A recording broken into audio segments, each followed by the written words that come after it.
হর হর মহাদেব, ওং নমঃ শিবায়। আজকে শিবরাত্রি, তাই দেখো আমি উপোস করেছি সবার মতন। তাই চন্দ্রমিতা তৈরি করার জন্যে রেখে দিয়েছিলাম দুধ, গঙ্গা জল, ডাবের জল, তো ঘি, মধু দিয়ে, তার সাথে চন্দন লাগে।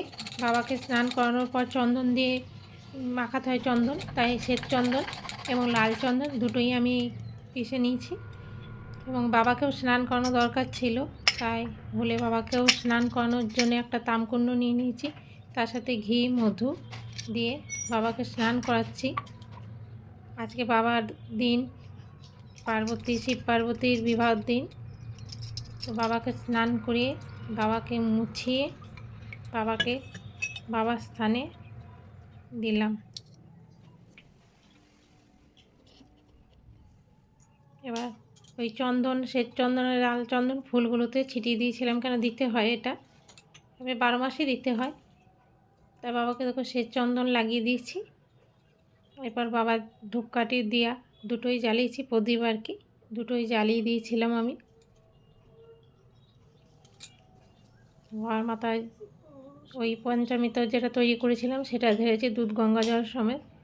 বাবা আছে, নন্দী আছে, ত্রিশূল, সর্পদেবতা, সবাইকে, মাতা পার্বতী, সবাইকে অর্পণ করেছি।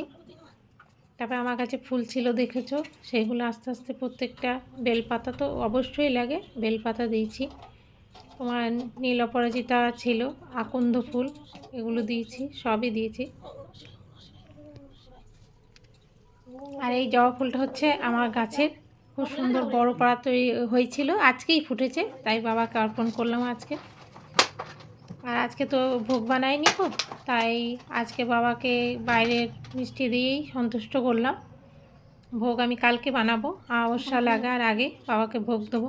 কালকে যদি মেয়ের এক্সাম আছে, পুজো পাঠ করে তবেই আমি বেরাবো ঘর থেকে, তাই বাবার পুজোও করে নিলাম।